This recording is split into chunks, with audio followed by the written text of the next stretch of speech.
I'm fired up and I'm ready to go. I'm fired up and I'm ready to go. I'm fired up and I'm ready to go. This is the Billionaire Brown experience. Let's go. And so now I got to ask you this question. And if you don't want to answer it, that's fine. But there is a question that came across, and somebody wants to know: do you still have an addiction to M&Ms? I do, but I don't honor that addiction. Every time I pass the store, the M&Ms call my name. I hear them, but I don't answer. I just run in the opposite direction. I do. I love, but I don't eat M&Ms because I know it's not good for my health. I encourage people do what you know, not like what you feel. I feel like eating them, but I don't do it because I know that it doesn't serve me. When's the last time you had some M&Ms? It's been years. It's been probably, yes, about 8 or 9 years. Yes. What? Absolutely. And I think about M&M and chicken wings every day. Every day. Every day. I dream about them chasing me down the street, and I'm walking real slow, hoping they would catch me. Yes, Brother got dreams. Brother got dreams. That's right. I got dreams. So you were talking about you referenced Bishop T.D. Jakes has said that if he wasn't doing what he was doing, he would love to do what you're doing. That brings me to, like, if you weren't a motivational speaker, what would you be?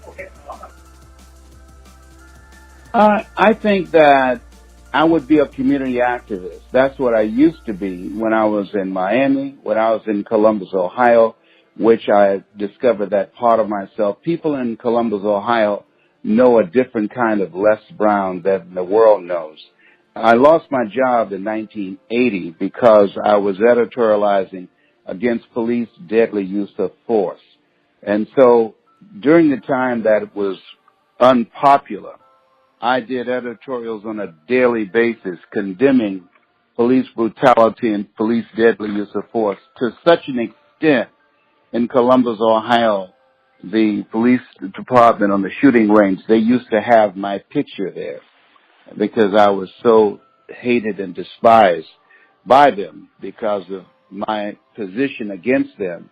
And I lost my job because I editorialized on and held demonstrations in behalf of a Vietnam veteran who was beaten and brutalized by the police while holding his 8-month-old baby.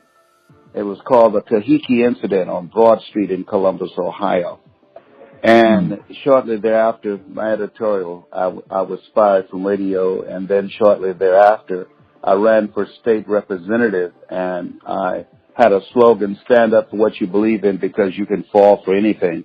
And I was elected. I beat a 22-year white incumbent in a district that was 65% white.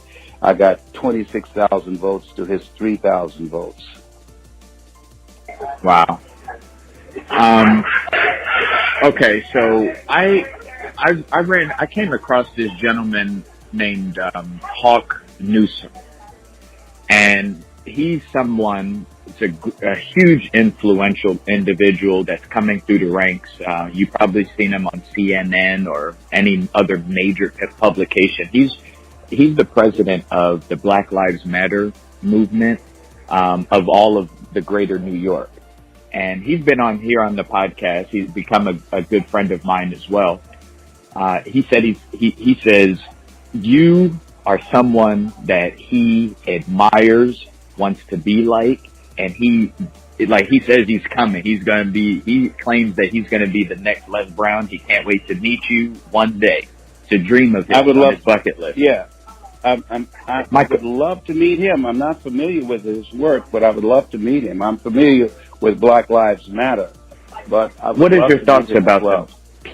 What is your thoughts about the Black Lives Matter movement? I did an editorial and that in about 8 years ago in Chicago against police brutality, And that was a statement that I constantly said in the editorial.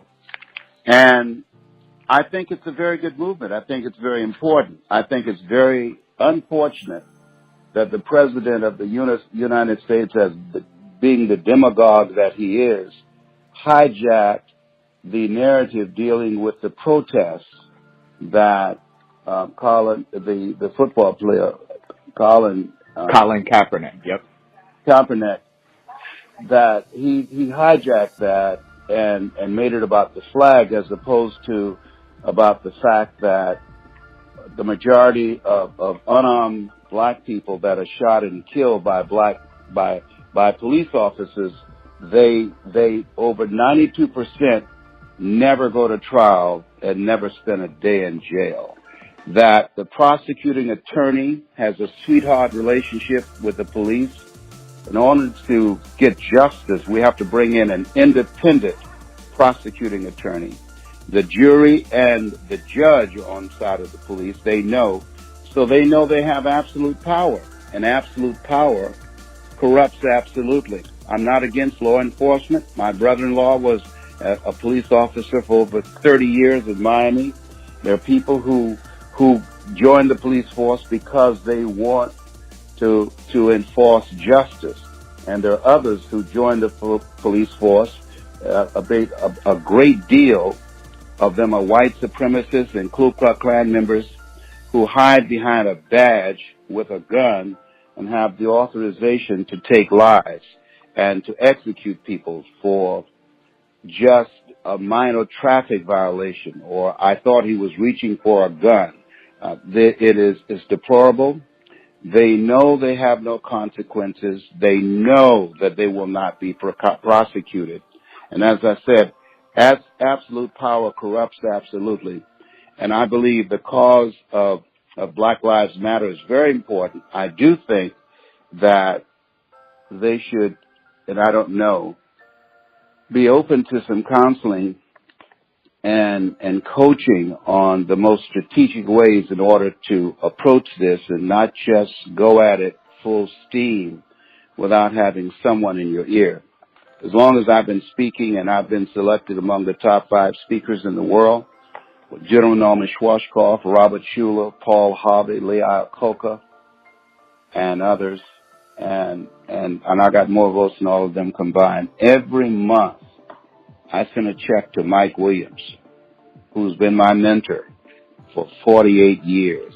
You can't see the picture when you're in the frame.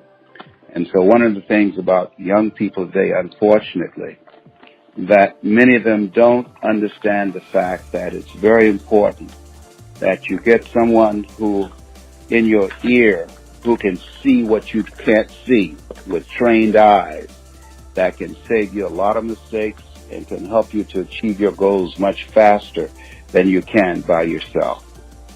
Bad credit affects where you live, what you drive, and even your current or next job. With so many frustrating issues that happen in life, we can help you find relief. Text 480-358-7725 today. Not only will we fix your credit, but we will educate you so you can educate your family. Now back to your favorite podcast.